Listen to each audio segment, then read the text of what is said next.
ये रुक्मणी जी भीष्मक राजा को एक वन में प्राप्त हुई। बंधुओं, सीता जी भी जनक जी को वन में प्राप्त हुई। यह भी क्यों? क्योंकि लक्ष्मी भूमि से प्रकट होती है, भूमि चाहे। रुक्मणी जी के 5 बड़े भैया हैं। रुक्मणी जी बचपन से सत्संग कथा सुनती हैं और कृष्ण को अपना पति मानती हैं। एक दिन रुक्मणी जी ने अपने भाई रुक्मी से जाके कहा कि हमारा विवाह द्वारिकाधीश से करा दो। रुक्मी बोला, अरे उसके कुल का पता नहीं है, उसके खानदान का पता नहीं है, यही कंफर्म नहीं है कि उसके पिता कौन है। कोई कहता वसुदेव जी हैं, कोई कहता है नंद बाबा। उसके माता पिता का पता नहीं, कुल गोत्र का पता नहीं। राजाओं के डर के मारे बीच समुद्र में जाकर के नगरी बसा के रहता है। ऐसे से अपनी बहन का ब्याह कराऊंगा मैं? बिल्कुल नहीं।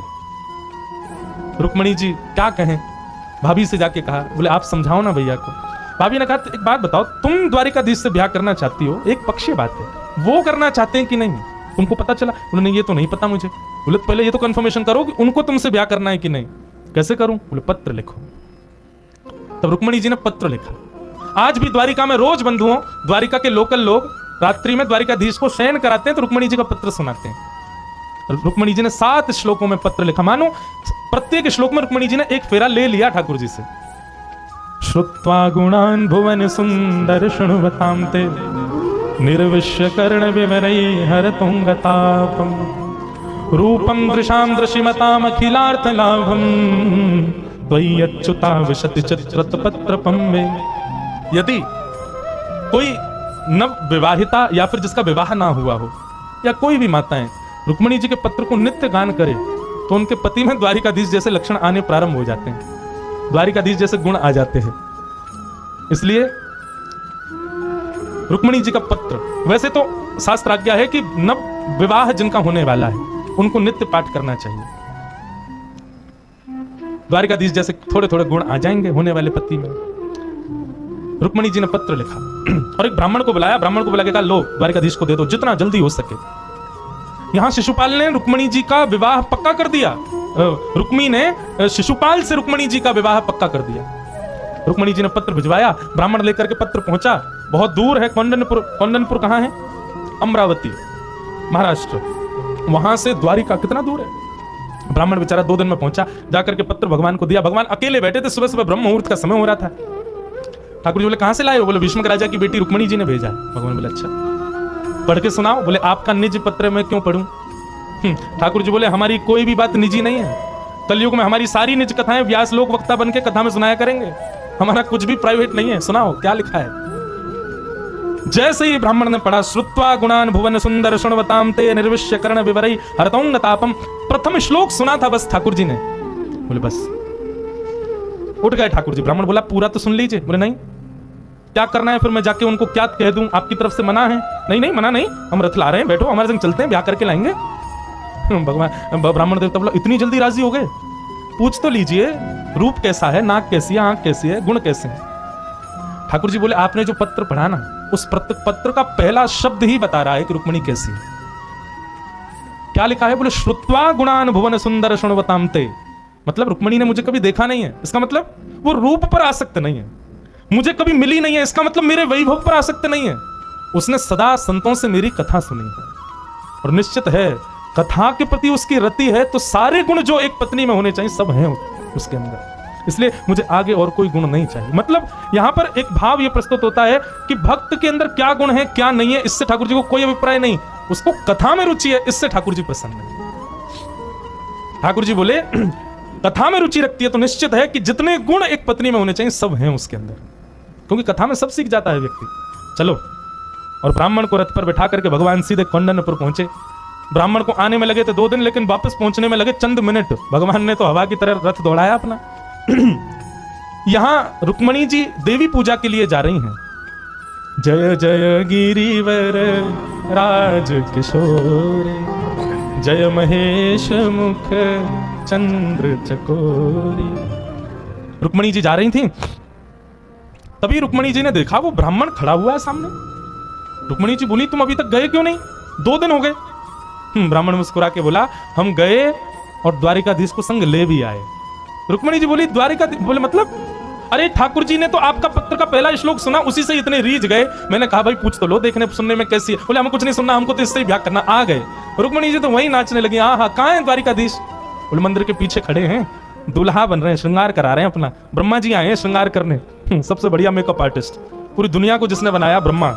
हम सबके रूप ने नक्श सब ब्रह्मा नहीं बनाए। अब सोचो ठाकुर जी एक तो सुंदर, ऊपर से ब्रह्मा श्रृंगार और करने आया, तो सोचो कितने सुंदर लग रहे होंगे। रुक्मणी जी के तो अब ठौर नहीं है, अब तो रुका ही नहीं जा रहा है। मंदिर में गई, देवी को पूजा, प्रणाम की, प्रणाम करके जैसे ही पीछे मुड़ करके देखा, पीतांबरी पहने हुए, टेढ़ा सा मुकुट सिर पर धारण किया है, सुंदर घुंघराले केश, अलकावलियां फहरा रही हैं, पीतांबरी में से सुंदर सुगंधी आ रही है, कटाक्ष कमल जैसे नेत्र हैं ठाकुर जी के, मधुर मुस्कान है, इतना सुंदर रूप। रुक्मणी जी को एक बार तो मूर्छा जैसी आने लगी ठाकुर जी को देख के। संभाला, ठाकुर जी समीप आ रहे हैं, यहां से रुक्मणी जी समीप जा रही हैं, चाल ढाल रूप माधुरी पर सारे सैनिक रीझ गए। सैनिक रुक्मणी जी की रक्षा के लिए आए थे, लेकिन कोई तो बोला अरे इसकी चाल तो देखो। बोले चाल छोड़, कमर देख कैसी गज की तरह मटक रही है कमर। बोले कमर छोड़ो भैया, इसका वक्ष देखो कितना सुंदर। बोले मेरी तो गर्दन से नजर ही नहीं हट रही, ग्रीवा कितनी सुंदर है। एक बोला भैया नेत्रों को मत देख लेना, नहीं तो घायल हो जाओगे।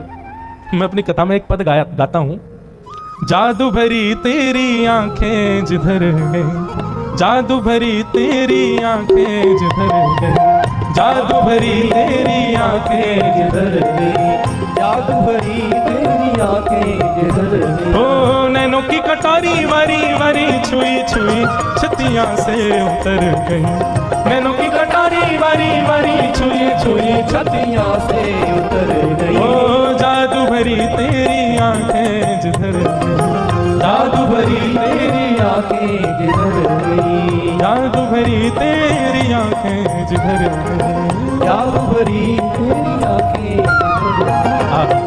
ठाकुर जी के नेत्र खंजन जैसे हैं, एक बार देख ले तो महाराज यूं ही बैठे रह जाओगे, ऐसा लगेगा किसी ने चक्कू मार दिया हृदय में, इतनी पीड़ा दे जाते हैं। सैनिक सब मोहित हो गए ठाकुर जी के रूप पर। ठाकुर जी गए, रुक्मणी जी को दोनों भुजाओं से उठाया, लेकर के रथ में बिठाया, चाबुक मारी और सीधे द्वारिका को। सैनिक सब देखते ही रह गए। एक सैनिक बोला भैया बहुत सुंदर था, एक बोले अरे रुक्मणी जी कहाँ हैं, सब जगह खोजा रुक्मणी जी नहीं मिली। तब एक सैनिक बोला मैं बताऊं कहाँ है। बोले कहाँ है। बोले वो आया था ना सुंदर सा, जिसके रूप चाल ढाल सब देख रहे थे। बोले हाँ वही ले गया अपने साथ। सब लोग बोले अरे ले गया, तूने रोका क्यों नहीं, हम तो उसके रूप में मोहित हो गए थे, तुझे तो दिख रहा था ना कि वो ले जा रहा है, तूने क्यों नहीं रोका। बोले सच्ची बताऊं, जब वो अकेला चल रहा था तब तो वो बहुत सुंदर लग रहा था, पर जब वो रुक्मणी जी के संग आया ना तब तो वो इतना सुंदर लग रहा था, इतना सुंदर लग रहा, मुझे लगा जोड़ी बहुत बढ़िया है, एक बार ले जान दो इसको, बाद में देख लेंगे, एक बार जाने ही दो। और रुक्मणी जी का हरण करके ठाकुर जी ले गए। पीछे भगवान का साला भी भागा, रुक्मी, उसने कुछ अपशब्द कह दिया यशोदा मैया को लेकर के। ठाकुर जी ने तुरंत रथ खींचा, रोक दिया। रुक्मणी जी बोली मेरे भैया हैं, कुछ कहना नहीं। भगवान बोले नहीं साले साहब हैं, बस प्रसाद दे के आते हैं अभी। नीचे उतर करके भगवान गए, ऐसा युद्ध किया, आधी मूंछ आधी दाढ़ी आधे केश मुड़ दिए। बोले आइंदा यशोदा मैया के बारे में कुछ कही तो सोच लेना हम क्या करेंगे। बलराम जी तभी पहुंच गए तो बलराम जी ने रोका, नहीं तो भगवान तो गोविंदाय नमो नमः करने वाले थे। बलराम जी बोले लाला ये सारो है तेरो, पूरा ब्याह यही करवावेगो, यही कन्यादान करेगो, यही बहू को विदा करके सब काम में यही काम आवे वारो, पूरे जीवन भर यही तो काम पड़ेगो, या को मत मारे।